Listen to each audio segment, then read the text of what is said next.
Olá, meus irmãos, graça e paz. Eu sou o vosso irmão em Cristo, Gregório Louveira. Eu moro em Campo Grande, Mato Grosso do Sul. Estamos estudando o livro de Apocalipse.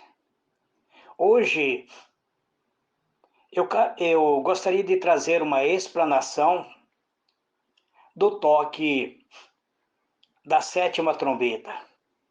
Apocalipse 11, versículo 15. Depois eu estarei falando um pouquinho também do versículo 14, mas estarei lendo agora o versículo 15 em diante. Está escrito assim: E tocou o sétimo anjo a sua trombeta, e houve no céu grandes vozes que diziam: O reino do mundo passou a ser de nosso Senhor e do seu Cristo, e ele reinará pelo século dos séculos. E os 24 anciões que estão assentados em seus tronos diante de Deus, prostraram-se sobre o seu rosto e adoraram a Deus, dizendo: Graça te damos, Senhor Deus Todo-Poderoso, que eis que eras, porque tens tomado o teu grande poder e começaste a reinar. Iraram-se, na verdade, as nações. Então veio a tua ira, e o tempo de serem julgados os mortos, e o tempo de dares recompensa aos teus servos, os profetas, e aos santos, e aos que temem o teu nome, a pequenos e a grande, e o tempo de destruir os que destrói a terra. Abriu-se o santuário de Deus, que está nos céus, e no seu santuário foi visto a arca do seu pacto, e houve relâmpago, vozes e trovões e terremotos e grande saraiva. Muito bem, amados. Eu gostaria de ser breve em minhas palavras. Então, nós vemos que houve um intervalo após o toque da sexta trombeta, onde eu narrei alguns acontecimentos. E hoje eu quero falar sobre a sétima trombeta. Então chegamos à última trombeta. Havia uma grande expectativa. Eu tinha uma grande expectativa acerca do toque da sétima trombeta. As primeiras 6 já anunciaram sofrimento, flagelos severos. Agora chegando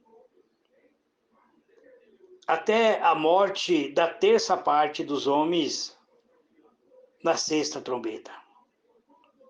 As últimas 3 trombetas são chamadas de ais, sugerindo notícia de castigo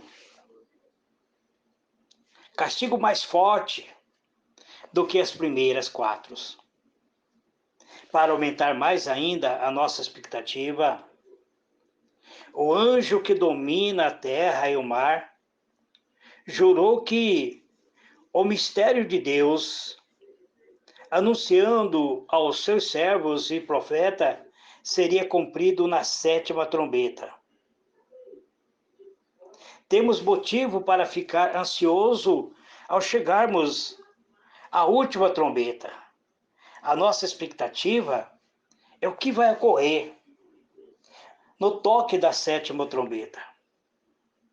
O versículo 14 do capítulo 11 diz: Passou o segundo ai, eis que sem demora vem o terceiro ai. Então existe uma expectativa de que algo terrível pode acontecer. E por isso Eu convido vocês a analisarmos versículo por versículo, porque anuncia-se que haveria o terceiro ai, passando o seu segundo ai. A águia anunciou os três ais, que corresponde aos últimos três trombetas. O anjo anuncia isso no capítulo 8, verso 13. E já passaram dois ais. A quinta e a sexta trombeta trouxeram sofrimento terrível sobre a terra. E eis que sem demora vem o terceiro ai. O intervalo acabou.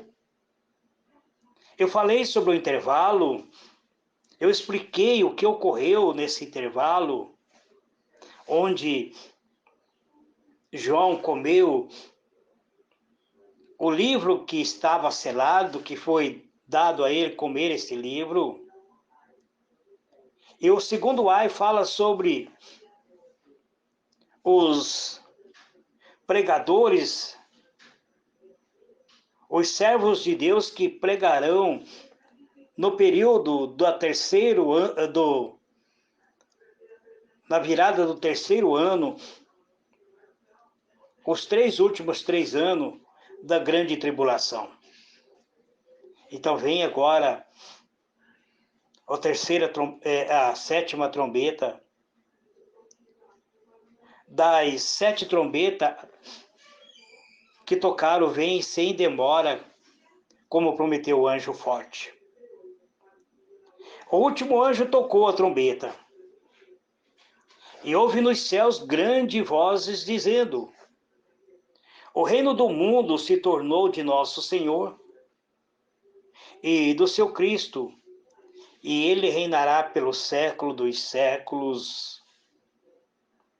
Então, no toque da sétima trombeta, quando o anjo toca a trombeta, ouve nos céus grandes vozes. O último dos 7 anjos toca a sua trombeta. João ouve grandes vozes nos céus,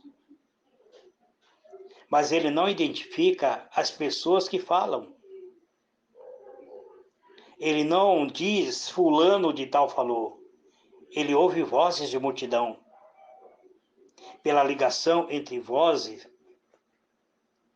provavelmente os 24 anciões no louvor que se segue.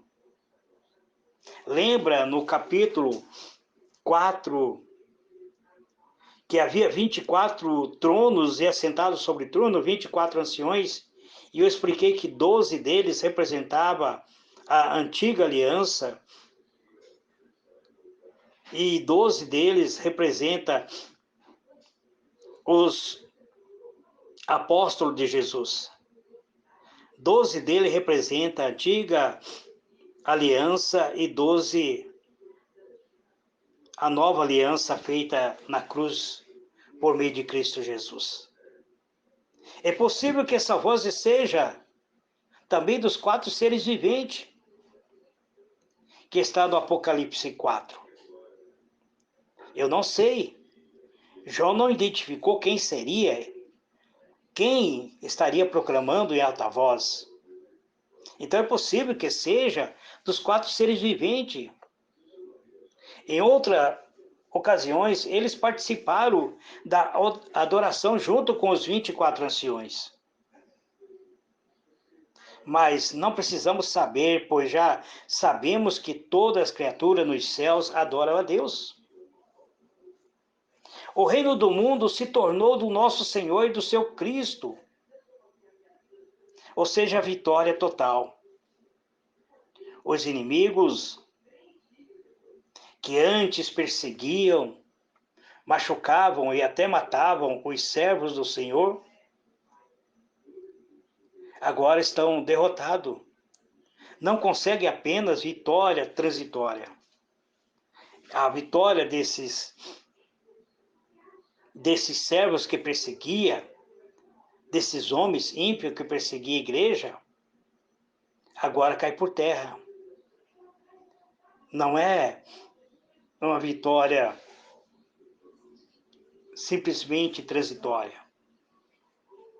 Então, o comentário sobre a coroa dos gafanhotos que havia no capítulo 9, verso 7, sobre as vitórias aparentes sobre as duas testemunhas, ou seja, o anticristo mata as duas testemunhas,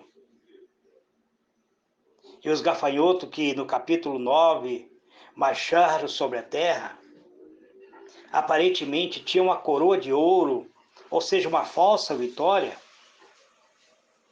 Agora, todos eles são derrotados, pelo fato de esse texto dizer que o reino se tornou do Senhor. Algumas pessoas ensinam que o reino estava ou que ainda está sob o domínio do diabo e que Deus não mantinha o controle do reino do mundo. E para evitar uma conclusão errada, que venha diminuir a posição do Todo-Poderoso, devemos observar que alguns fatos importantes. No livro de Daniel, o profeta Daniel, ele nos ajuda, pois fala sobre o domínio de Deus no futuro e no presente. Nos dias de Nabucodonosor, rei de Babilônia, Deus revelou o futuro, falou de 4 reinos humanos e disse que nos dias destes reis, ou seja, dos 4 reinos, o Deus dos céus suscitaria um reino que não será jamais destruído. E este reino não passará a outro povo. Esse reino iria esmiuçar e consumir todo outros reinos, mas ele mesmo vai se sustentar para sempre. Daniel capítulo 2, verso 44. Então, do ponto de vista de Daniel, Nabucodonosor, o reino de Deus, seria estabelecido no período dos romanos e seria vitorioso sobre os reinos humanos. Um reino futuro do ponto de vista dele. Então quer dizer que Deus não dominava na época de Nabucodonosor? Certo? Seria certo? Claro que não, amados. Isso é errado. Foi durante o reino do mesmo rei que Deus humilhou o arrogante líder, para que este aprendesse que o Altíssimo tem domínio sobre o reino dos homens e de qualquer reino. Isso está no livro de Daniel, capítulo 4, verso 17, versículo 25 e versículo 32. O domínio atual, na época de Daniel, que era Nabucodonosor, mais de 600 anos antes de cumprir a profecia do reino eterno revelado em Daniel. A invasão de Israel, quando houve invasão de Israel, então Deus destrói o exército dos gentios. Em Ezequiel 37, do capítulo 37 até o capítulo 38. Logo em seguida, encontramos a visão do templo glorificado e da cidade santa, em Ezequiel 40 até o capítulo 48. Joel, ele profetizou sobre o evento ligado ao estabelecimento do reino. Quando Joel, ele profetiza sobre esse evento que liga o estabelecimento do reino de Cristo, ou seja, o reino messiânico, em Joel 2, verso 28 a 32, e logo em seguida, da posição das nações e do julgamento dela por Deus no vale da decisão, levando à conclusão inevitável: sabereis assim que eu sou o Senhor vosso Deus, que habito em Sião, meu santo monte. Joel 3, verso 17. Existe uma passagem que diz: multidões e multidões no vale da indecisão. Então, a figura do julgamento nos lembra que também em Daniel 7, depois de receber o domínio e o reino do ancião de dias, o filho e seus santos servos enfrenta os reis da terra. Ou seja, Daniel tem essa visão no capítulo 7. Então, que existe, isso se cumpre na vida de Cristo. O Filho, que é o santo, o servo, ele enfrenta os reinos da terra. Os santos são entregues nas mãos do inimigo. Ou seja, quando eu digo os santos, são os servos de Cristo, os cristãos, são entregues nas mãos do inimigo por um tempo. Aí diz por um tempo, 2 tempos e a metade de um tempo. Aqui está falando sobre 3 anos e 6 meses. Um tempo, 2 tempos e metade de um tempo. Então, somando tudo, dá 3 anos e 6 meses. É o período da grande tribulação. É o primeiro período da grande tribulação. Lembra-vos no comentário que eu disse que provavelmente a igreja vai pegar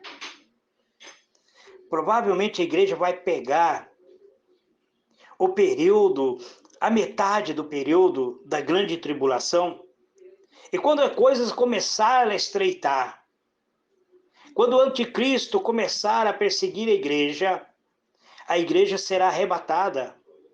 E os 2 testemunhos irão profetizar por 42 meses, 3 anos e 6 meses, vestido com vestidura de saco. Então, por um tempo, ou 2 tempos, ou metade de um tempo, significa 3 anos e 6 meses. Que está em Daniel, capítulo 7, verso 25. Então, precisamos comparar Apocalipse 11 e 2 com Daniel 7, verso 25. Mas depois se assentará o tribunal para lhe tirar o domínio, para destruir e consumir até o fim. O reino e o domínio e a majestade do reino, debaixo de todos os céus, serão dados ao povo santo, ao povo do Altíssimo. O seu reino será um reino eterno. Todos os domínios o servirão, lhe obedecerão. É isso que está no Daniel, capítulo 7, verso 26 a 27. Nós precisamos comparar o Apocalipse com Daniel. Não há jeito, amados. Muitas pessoas dizem, Daniel faz parte do passado. Muitas profecias de Daniel não se cumpriu. Vai se cumprir no livro de Apocalipse.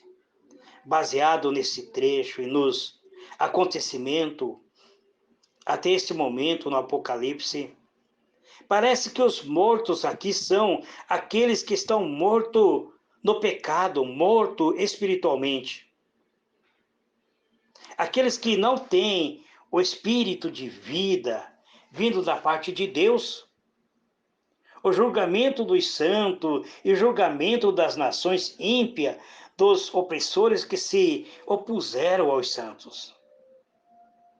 Então, a igreja arrebatada provavelmente não passará por um julgamento, porque se ela está arrebatada, participando da boda do Cordeiro, é porque ela já entrou no repouso dos santos. Então, esse julgamento vai ocorrer no início do 3º ano da grande tribulação, até o final da grande tribulação.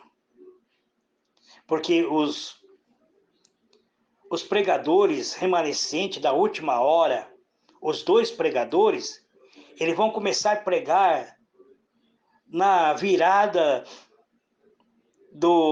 de 3 anos e 6 meses para o início da segundo 3 anos e 6 meses. Então, quando esses pregadores começarem, também vai começar o julgamento, vai começar a se estreitar mais e mais, Deus dando oportunidade para que as pessoas se arrependam, mas as pessoas se revoltando contra Deus. O julgamento dos opressores traz um benefício para os fiéis. O servo recebe a recompensa pela sua fidelidade. Vamos observar a descrição dos fiéis aqui. Teus servos, a função principal de qualquer criatura é de servir ao Criador. Nós lhe devemos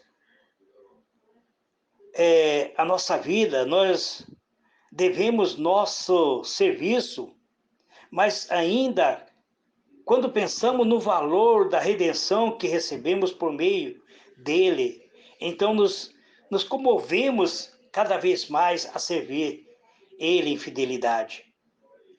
Os profetas são servos fiéis que revelaram o plano de Deus, tanto para salvar os pecadores, como para castigar os rebeldes.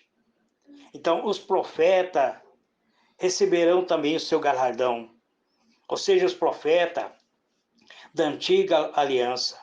E os santos? Quem são os santos? Os santificados, purificados, justificados pelo sangue do Cordeiro. Os que temem o teu nome, todo servo fiel respeita profundamente o Senhor, todos respeitam o nome do Senhor. Tanto aos pequenos como aos grandes, a promessa é de haver uma recompensa. Uma promessa é haver uma recompensa. E para todos os fiéis, dos maiores aos menores. Para destruíres o que destrói a terra. A palavra traduzida, destruíres aqueles que destroem a terra. Destrói. Nesse versículo não significa a aniquilação ou um significado principal. Aqueles que corrompem, aqueles que trazem sofrimento, que corrompe a natureza do ser humano, trazendo sofrimento, que faz com que haja um sofrimento pior, que trazem sofrimento.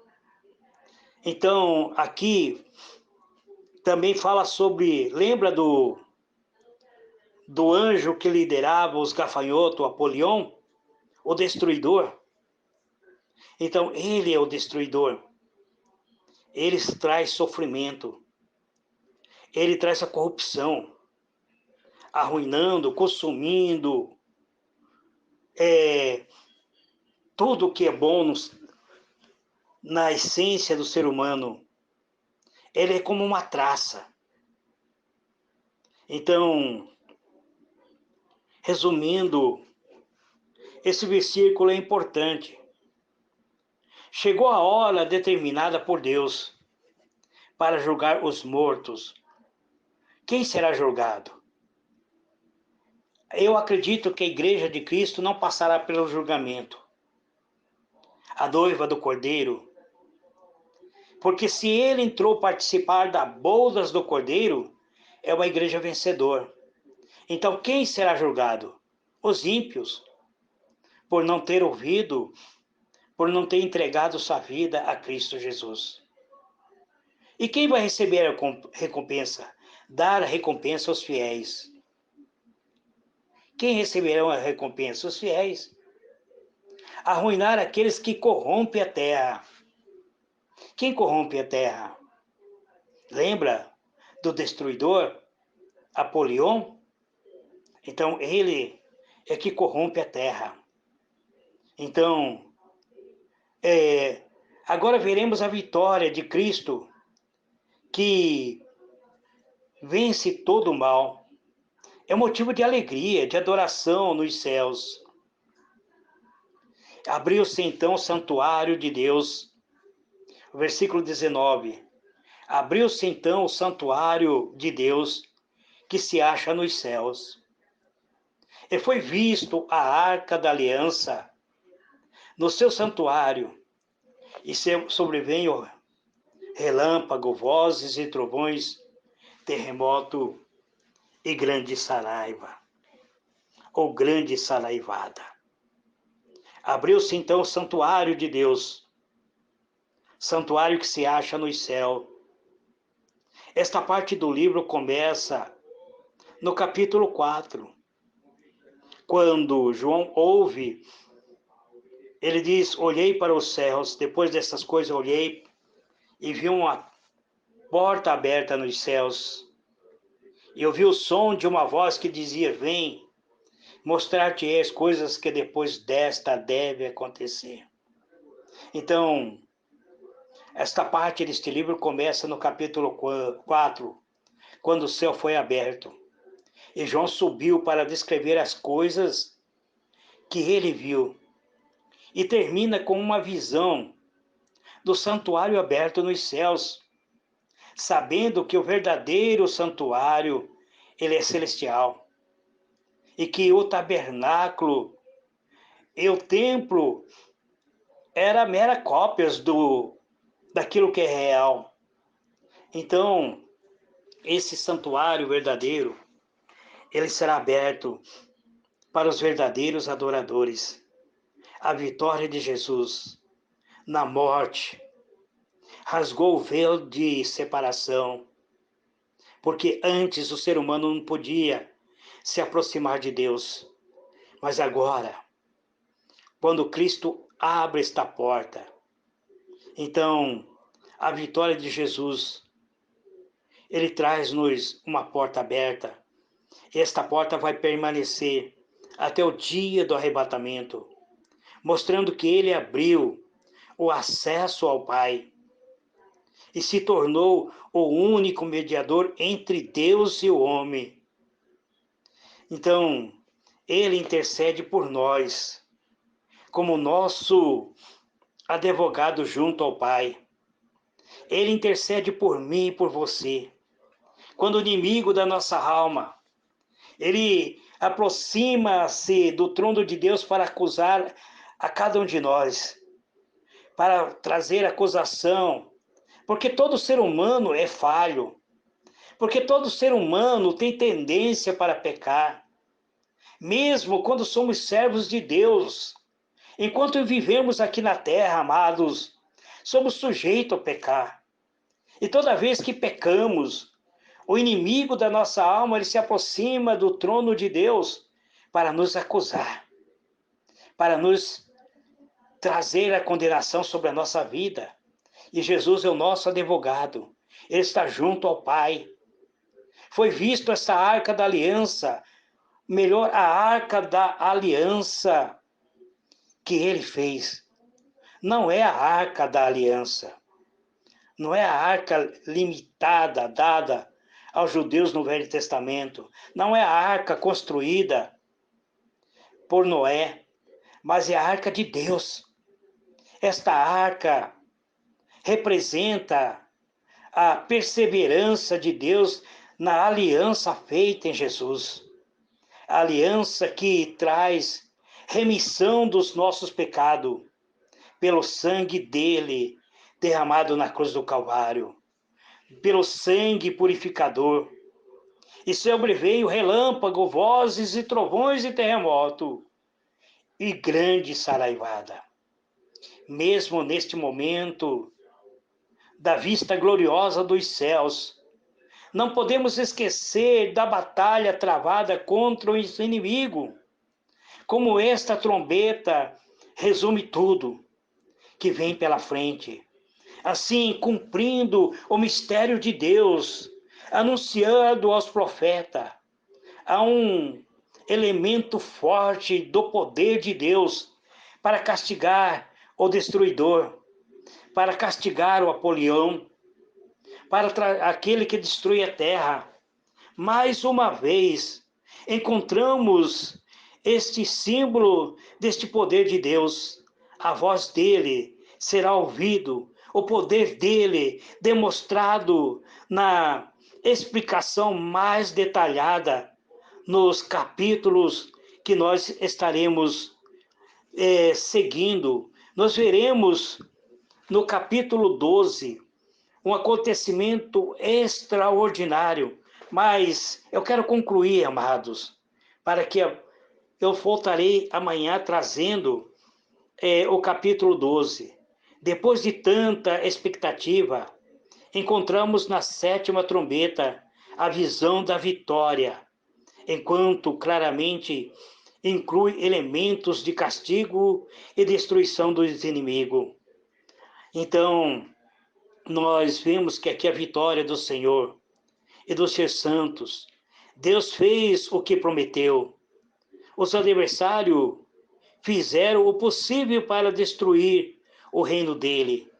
Fizeram o possível, mataram os seus profetas, levantaram contra os dois últimos pregadores da última hora, que durante 3 anos e 6 meses pregou vestido com vestidura de saco, mas mataram este pregador.